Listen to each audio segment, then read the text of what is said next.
جی ناظرین، بریک کے بعد ایک بار پھر آپ کو خوش آمدید کہتے ہیں کہ واقعی عدلیہ کو پارلیمان کے ماتحت کرنے کی کوششیں کی جا رہی ہیں. اس حوالے سے کوئی آئین سازی متوقع ہے اگلے آنے والے چند دنوں میں؟ اور 27 جون کو وکلا یوم سیاہ کیوں منانے جا رہے ہیں؟ اور صدر کی 2 اہلیت کے حوالے سے جو کیس ہے وہ وہاں سے 2 عہدے رکھنے کے حوالے سے اس کی سماعت بھی ہوگی. اس پہ ہم بات کریں گے. سینیٹر ظفر علی شاہ صاحب ہمارے ساتھ موجود ہیں، سینئر رہنما پاکستان مسلم لیگ نون سے آپ کا تعلق ہے. لاہور سے میں جوائن کریں گے میاں محمود رشید صاحب، سینئر رہنما پاکستان تحریک انصاف سے آپ کا تعلق ہے. سینیٹر سعید غنی صاحب کراچی سے ہمارے ساتھ موجود ہیں، رہنما پاکستان پیپلز پارٹی پارلیمنٹرین سے. جسٹس طارق محمود صاحب ہمیں ٹیلی فون لائن پہ جوائن کریں گے. آپ سب کو ڈسکشن میں ویلکم کہتے ہیں. شاہ صاحب آپ سے گفتگو کا آغاز کرتے ہیں. یہ جو بل کے بارے میں کچھ سنگن ہمیں سنائی دی ہے، کچھ تیاریاں ایسی کی جا رہی ہیں، تو ایسی حقیقت ہو سکتی ہے کہ اس طرح کی امینڈمنٹ ہو سکتے ہیں آئین میں؟ دیکھیں جی، یہ ہر وقت اور بالخصوص انڈر ڈیولپ کنٹری میں اور پھر بالخصوص پاکستان میں پاکستان کی ایگزیکٹو پاور نے وقتاً فوقتاً مختلف لوگ آتے رہے، کبھی وردی میں، کبھی سفید کپڑوں میں، تو یہ ان کی یہ ہمیشہ کوشش رہی ہے کہ پاکستان کے 3rd پلر جو ہے، عدالتی نظام جو ہے، ایڈمنسٹریشن آف جسٹس جو ہے، چونکہ ان کے ہمیشہ راستے میں، ان کے غیر آئینی کاموں کے راستے میں، غیر قانونی کاموں کے راستے میں ہمیشہ اگر جو رکاوٹ رہی، اور جو ڈیموکریسی کی جو پروٹیکشن ہے وہ، یا ایک بنیادی حقوق کی پروٹیکشن، جو فنڈامنٹل رائٹس جن کو کہتے ہیں، سیاسی رائٹس جن کو کہتے ہیں، کانسٹیٹیوشنل رائٹس جن کو کہتے ہیں، اس کی ہمیشہ کسٹوڈین جو ہے وہ جو ہماری کانسٹیٹیوشنل کورٹس ہیں، سپریم کورٹ آف پاکستان یا ہائی کورٹس آف پاکستان جو ہے. تو یہ ہر انتظامیہ کی کوشش بڑی رہی ہے. اور کل کی بات ہے آپ اس کی گواہ ہیں کہ جنرل مشرف جیسے باوردی آمر مطلق نے، اس نے آج ہی کی جوڈیشری کے جو ہیڈ ہے چیف جسٹس صاحب، ان کو اپنے دفتر میں بلا کر کیا کچھ نہیں کہا، کون سی دھمکی نہیں دی، مطلب، اور وہ بھی دھمکی مارشل لا کی. یعنی وہ چیف مارشل ایڈمنسٹریٹر بھی ہیں، ملک کے صدر بھی ہیں، چیف آف آرمی اسٹاف بھی ہیں، اور اپنے دفتر میں، لیکن الٹیمیٹلی ان کو کامیابی نہیں ہوئی. نہ صرف کامیابی نہیں ہوئی، کامیابی کی بات چلیں ایک طرف رکھتے ہیں، یہ خواہش ہو سکتی ہے، خواہش ہو سکتی ہے، اس کی تیاریاں کی جا سکتی ہیں. میں نے یہ خام کہا، یہ خواہش ایگزیکٹو کی ہو سکتی ہے کہ ہم کوئی ایسی لا بیکنگ کر لیں، ہم کوئی ایسا جادو کا چراغ لے آئیں کہ پاکستان کے عدالتی نظام کو، جو آج ایگزسٹ کر رہا ہے، جو پاکستان کے آئین میں ہے، اور جس کی بنیاد 73 کے آئین میں ذوالفقار علی بھٹو صاحب نے رکھی ہے. تو اگر آج ہی ان کی جماعت، ان کے نام سے، چلو ان کے ٹائٹل سے لوگ وہ نہیں رہے جو ذوالفقار علی بھٹو صاحب کے ساتھ تھے، تو ان کی خواہش یہ بڑی ہوگی کہ ہم عدلیہ کو ماتحت کر لیں، عدلیہ کو غلام کر لیں. بھئی عدلیہ کو آپ اگر ہمت ہے تو ختم کر دیں. چلیں بالکل، اگر ہمت ہے، بڑی عام بات کی شاہ صاحب نے کہ اگر ہمت ہے تو ختم کر لیں. میاں صاحب آپ سے میں جواب لوں گی، پھر سعید غنی صاحب کے پاس ہم جائیں گے، ان سے بھی پوری صورتحال کے بارے میں جاننے کی کوشش کریں گے. یہ جو کوشش کی جا رہی ہے کہ 54 سینیٹرز مل کر جو ہے، کیونکہ اپر ہاؤس ہے سینٹ، وہ مواخذہ کر سکے گا چیف جسٹس صاحب کا، پھر اس کے بعد سپریم جوڈیشل کاؤنسل میں چیف جسٹس صاحب کی نمائندگی نہیں ہوگی. تو کیا ایسی جو جسے خواہش کہا جا رہا ہے، یا ایسی تیاریاں ہمیں اس وقت لگ رہی ہیں، تو کیا یہ ممکن ہے، ایسا ہو سکتا ہے پاکستان میں؟ بسم اللہ الرحمن الرحیم.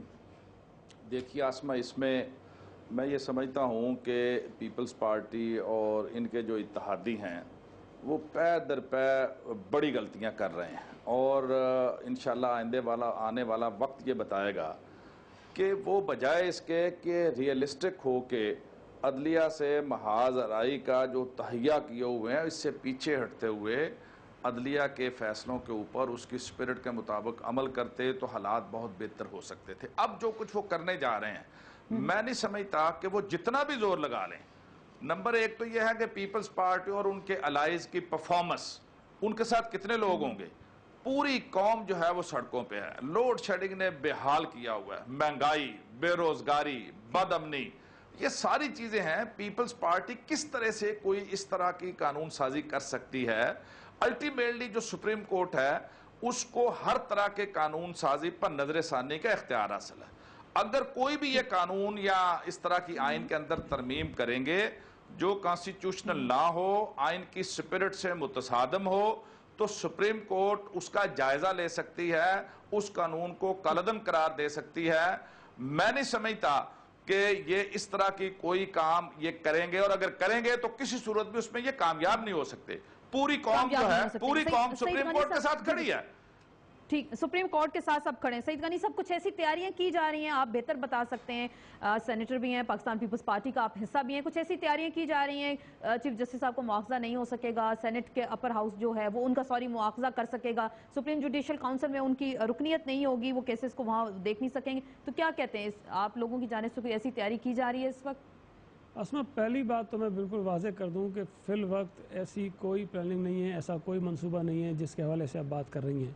لیکن ایک بات ضرور ہونی چاہیے کہ جس قسم کے حالات اس ملک میں ڈیولپ ہو رہے ہیں، صرف پیپلز پارٹی کی حکومت ہو سکتا ہے کہ 6 مہینے بعد نہ ہو سکتا ہے کہ ہماری حکومت ہو سکتا ہے کہ PMLN کی ہو سکتا ہے کہ PTI کی ہو، لیکن جس طرح سے سپریم کورٹ کے فیصلے آ رہے ہیں، جس طرح پارلیمنٹ کو اور آئین کو ایک طرف رکھ کے فیصلے کیے جا رہے ہیں، تو میں سمجھتا ہوں اس پہ ڈیبیٹ ضرور ہونی چاہیے کہ سپریم کورٹ کو کس حد تک اختیار ہے کہ وہ آئین کے دائرے سے باہر نکل کر بھی فیصلے کر سکے یا نہ کر سکے. یہ ڈیبیٹیبل بات ہے، اس پر بات ضرور ہونی چاہیے.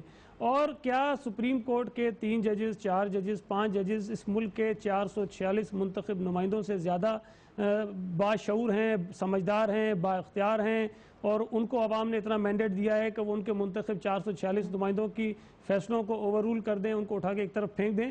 اس پر بات ضرور ہونی چاہیے. اگر 446 نمائندے اگر عمل درآمد نہیں کریں گے عدالتی احکامات کا، کیونکہ آئین میں واضح طور پہ لکھا ہے عدالت کوئی حکم دے گی تو اس پہ عمل درآمد کرنا ہے، یا کسی کو سزا دے گی تو وہ سزا ہوگی، جیسے ڈسکوالیفائی کر دیا آپ کے پرائم منسٹر کو، وہ ڈسکوالیفائی ہو گئے. آسما، بات یہ ہے بنیادی طور پر کہ سپریم کورٹ کو بھی آئین سے باہر جا کر فیصلے کرنے کا اختیار نہیں ہے. سپریم کورٹ نے بھی فیصلے آئین کے دائرے کے اندر رہتے ہوئے ہی کرنے ہیں. اب جس فیصلے کا آپ حوالہ دے رہی ہیں، سب سے زیادہ کنٹروورشل وہ فیصلہ ہے.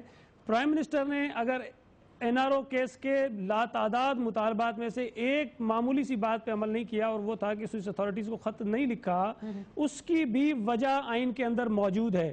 یا تو سپریم کورٹ یہ کہہ دیتا ہے کہ آسما ایک سیکنڈ یا تو سپریم کورٹ یہ کہہ دیتا ہے کہ آئین کا آرٹیکل 248(2) جو ہے وہ اس کو ہم نے اسکریپ کر دیا ہے، اس کو نکال کے پھینک دیا ہے. اس کے بعد اگر پرائم منسٹر خط نہ لکھتے تو وہ مجرم تھے. لیکن چلیں ہم مان بھی لیں، لیکن پرائم منسٹر کو جس جرم کی سزا دی گئی وہ جرم انہوں نے نہیں کیا تھا. انہوں نے، چلیں ہم مان لیں کہ انہوں نے ایک مجرم کو پھانسی کے مجرم کو، یہی سوال، اگر پھانسی کا مجرم بھی اپیل میں جاتا ہے تو آپ نے اپیل کیوں نہیں کی؟ آسما، بات یہ ہے کہ ان کو سزا ہو گئی. اگر کسی بندے کو پھانسی لگ جائے گا اس کے بعد اپیل کر سکتا ہے؟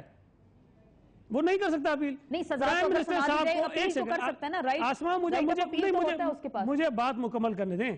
جو فیصلہ آیا اس میں پرائم منسٹر صاحب کو انہوں نے سزا دی 25-26 سیکنڈ کی، 30 سیکنڈ کی، وہ انہوں نے کاٹ لی، بھگت لی. اس فیصلے میں کہیں نہیں لکھا تھا کہ وہ ڈسکوالیفائی ہو گئے.